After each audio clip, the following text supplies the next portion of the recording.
ഞങ്ങൾ കാത്തിരുന്ന ഞങ്ങളുടെ കാവിലെ പൂരം കുന്നത്തുകാവ് ശ്രീകുറുമ്പ ഭഗവതി ക്ഷേത്രത്തിലെ പൂരമാണെന്ന്. തച്ചമ്പാറ പൂരം എന്നൊക്കെ പറയുമ്പോൾ കുറേ പേർക്കൊക്കെ അറിയാം. അപ്പോൾ ഇപ്രാവശ്യം അങ്ങനെ കാര്യമായിട്ടുള്ള പരിപാടികളൊന്നുമില്ല. ക്ഷേത്ര പുനരുദ്ധാരണമൊക്കെ നടന്നുകൊണ്ടിരിക്കുന്നതുകൊണ്ട് ഇപ്രാവശ്യം കാര്യമായ വേലകളൊന്നുമില്ല എന്നാണ് അറിയാൻ കഴിഞ്ഞിട്ടുണ്ടായിരുന്നത്. എന്നാലും അത്യാവശ്യം നല്ല പ്രോഗ്രാംസൊക്കെ ഉണ്ടായിരുന്നു കേട്ടോ. അപ്പോൾ കുറേ നേരം ഞങ്ങൾ അതും കണ്ടു നിന്നിട്ട് നേരെ ഇന്ന് മണ്ണാർക്കാട്ടോട്ട് പോവുകയാണ്. ഇന്നാണ് മണ്ണാർക്കാട് പൂരത്തിലെ വലിയാറാട്ട് നടക്കുന്നത്. അപ്പോൾ നേരെ ഞങ്ങൾ മണ്ണാർക്കാട്ടിലേക്ക് പോയി. അങ്ങനെ പോകുന്ന വഴിക്ക് ഇത് ഇവിടെ ഒരു മന കാണാം. ഈ മന നമ്മൾ പഴയ സൂര്യമാനസം ഫിലിമൊക്കെ ഇവിടെയാണ് ഷൂട്ട് ചെയ്തിട്ടുണ്ടായിരുന്നത്. ഇതിപ്പോൾ ഇടിഞ്ഞ് പൊളിഞ്ഞ് വീഴാറായിട്ടുണ്ട് കേട്ടോ. നേരെ അമ്പലത്തിലോട്ട് കയറിയപ്പോഴേക്കും ആനകളെ ഇത് നെറ്റിപ്പട്ടൊക്കെ കെട്ടിക്കാൻ വേണ്ടി കൊണ്ടുപോകാൻ കേട്ടോ. അടുത്ത ആറാട്ട് പുറപ്പെടാനുള്ള സമയമായിട്ടുണ്ട്. അപ്പോൾ അതിനുവേണ്ടി ആനകളെയൊക്കെ റെഡിയാക്കാൻ പോവുകയാണ്. ഒപ്പം തന്നെ ഇത് ഇവിടെ വെടിക്കെട്ട് നടക്കുന്നുണ്ട് കേട്ടോ. കാണാൻ നല്ല ഭംഗിയായിരുന്നു. നല്ല വർണ്ണാഭമായ വെടിക്കെട്ടായിരുന്നു നടന്നുകൊണ്ടിരുന്നത്. പിന്നെ 5 ആനകളെ നിരത്തിക്കൊണ്ടുള്ള ആറാട്ട് പുറപ്പെടുപ്പാണ് നടന്നിട്ടുണ്ടായിരുന്നത്.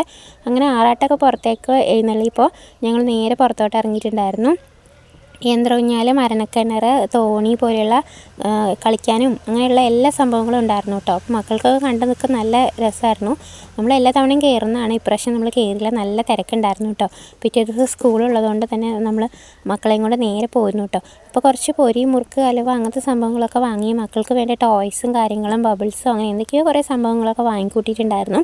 അങ്ങനെ നേരെ നമ്മൾ ഒരുപാട് വൈകാതെ തന്നെ വീട് പിടിച്ചിട്ടുണ്ടായിരുന്നു കേട്ടോ. അങ്ങനെ രാത്രിയിൽ കഴിക്കാനുള്ള ഫുഡ് നമുക്ക് മേമയാണ് തന്നു വിട്ടിട്ടുണ്ടായിരുന്നത്.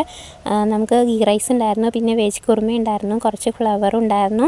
അങ്ങനെ അതൊക്കെ കഴിച്ചിട്ട് നമ്മൾ രാത്രി കുറേ വൈകിയിട്ടുണ്ടായിരുന്നു കേട്ടോ. അങ്ങനെ മക്കളെയൊക്കെ കിടത്തി ഉറങ്ങിയിട്ടുണ്ടായിരുന്നു. അപ്പോൾ നമ്മുടെ ഈ വർഷത്തെ പൂരം അവസാനിച്ചിട്ടുണ്ട്. ഇനി അടുത്ത വർഷത്തേക്കുള്ള കാത്തിരിപ്പാണ് കേട്ടോ. ഇന്ന് മുതൽക്ക് പൂരം എന്ന് പറയുമ്പോൾ നമ്മുടെ മലയാളികൾക്ക് ഏറ്റവും പ്രിയപ്പെട്ടൊരു സംഭവമല്ലേ. അപ്പോൾ അടുത്ത വർഷത്തെ പൂരത്തിന് വേണ്ടി കട്ട വെയിറ്റിങ്ങിലാണ്. അതുവരെ ടിൽ ദെൻ ഓക്കെ ബൈ.